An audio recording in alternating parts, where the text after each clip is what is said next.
السلام عليكم ورحمة الله وبركاته. daawadaha qaaliga ah waxaan kula wadaagayaa nidaam waxbarasho oo fahamkaada iyo aqoontaada sare u qaadaya. nidaamkan wuxuu anfacayaa qof walba oo jecel inuu waxbarto, haddii aad tahay arday iskuul dhigta ama jaamacad dhigta ama xirfad iyo skills jecel inuu yeesho. sidoo kale wuxuu aad u anfacayaa dadka ganacsatada ah si ay u maareeyaan ama ay u maamulaan ganacsiyadooda.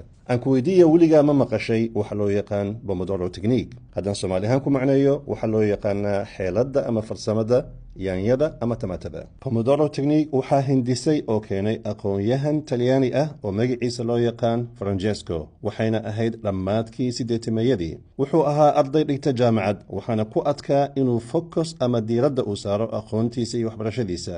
haddaan si kale u sheego, waxaa caado u ahayd inuu wax walba dib u dhigo ilaa saacadda u dambaysa, waana dabeecad ay leeyihiin arday aad u badan oo maanta dunida ku nool. laga yaabaa inaad adigaba ka mid tahay.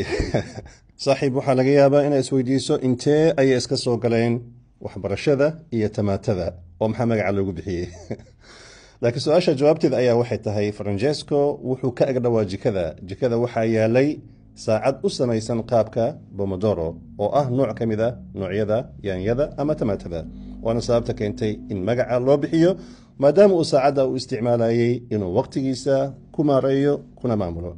nidaamkan Pomodoro Technique waxaan ka maqlay oo aan ka bartay mid ka mid ah macallimiinteedii jaamacadda oo ii dhigayay maadada loo yaqaan C Programming, wuxuuna ka soo jeeday waddanka Talyaaniga.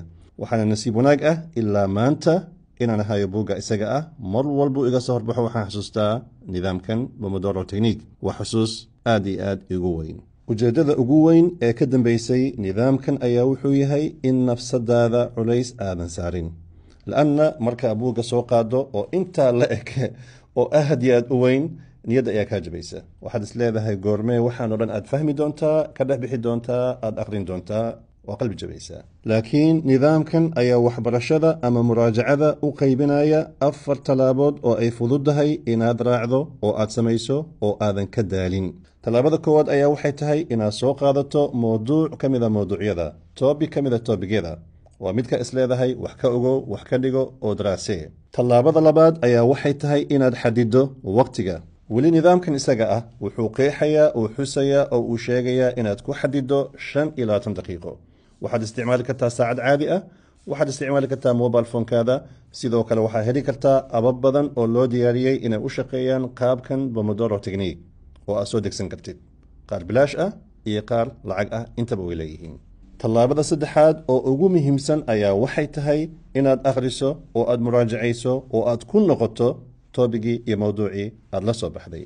waa inaad soo qaadataa qalinkaada iyo buuggaada. waa inaad akhrisaa buugga. waa inaad kala soo dhexbaxdaa boyntiyada ugu muhiimsan ee mowduuca isaga ah uu leeyahay. waa inaad maskaxda aashiisha oo aad gubtaa oo aad isku dayda inaad mowduuca si wanaagsan aad u fahamtid. sidoo kale waxaa muhiim ah in aad joojiso wax allaale iyo wixii mashquul kaa dhigaya, hadday noqon lahayd telefoonkaada, hadday noqon lahayd social media, hadday noqon lahayd dadka asxaabta ah ee kula jooga, hadday noqon lahayd waxyaalaha kale oo dadka waqtiga badan ka qaata. sidoo kale waxaa muhiim ah environmentiga iyo meesha aad wax ku dhiganayso inay tahay meel u qalmaysa inaad wax ku dhigatid, aad ku baratid, oo nadiif ay tahay, sidoo kalena ay tahay meel aan buuq aan lahayn. tallaabada afraad ayaa waxay tahay marka 25 daqiiqa ay dhammaato oo saacadda ay yeerto, waxaa ku bilaabmaya fasax iyo break. waa intaa sugaysay 5 daqiiqo waxaad u isticmaashaa waxaad doonto.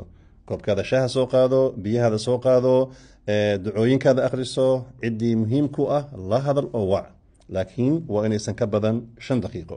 marka 5 daqiiqo ee breyga ah ee fasaxa ay kaa dhammaato, dabcan waxaad dib ugu noqonaysaa tallaabadii koowaad oo ah inaad mowduuc cusub soo qaadato ama kaadii qabyada ahaa meeshaa kasii wadato.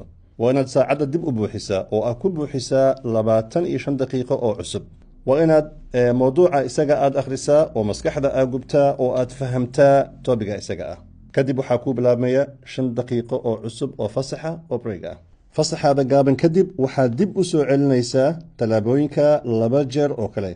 marka meesha waxaa kuu buuxsamaya 4 session ama wareeg oo isdaba joog ah.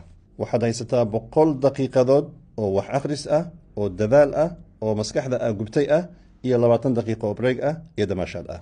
intaa kadib haddaad u baahan tahay waxaad qaadan kartaa break aad u dheer oo ah 25 daqiiqo waxaad doonta samee dibadda u bax soo cuntee soo duko asxaabtaada waqti la qaado then kadib waxaad dib aad u bilaabaysaa sessionadaadii iyo wareegadaadii isdaba jooga ahaa adiga qiimee ilaa inta awoodi kartid laakiin saaxiib haddii aad qaadato nidaamkan oo aad ku dhaqanto waxaan shaki lahayn in waxbarashadaada uu ku imaanayo isbeddel la taaban karo oo aad iyo aad u weyn waqti dhow waxaad arki doontaa iyadoo lagu dhahayo doctoreso saaxiib waxaan kaa codsanayaa inaad muuqaalkan la wadaagto qof walba oo Soomaali ah oo jecel inuu waxbarto si ay uga faa'iidaystaan la'anna waxa aad ugu weyn in dadkeena Soomaaliyeed ay yeeshaan aqoon khaasatan dhalinyarta waayo bulsho aqoon leh ayaa guulaysata sidoo kale waxaan kaa codsanayaa inaad ku soo biirto baraha aan ku leenahay bulshada si aad uga faa'iidaysato muuqaalada badan ee soo socda ee wacyigaada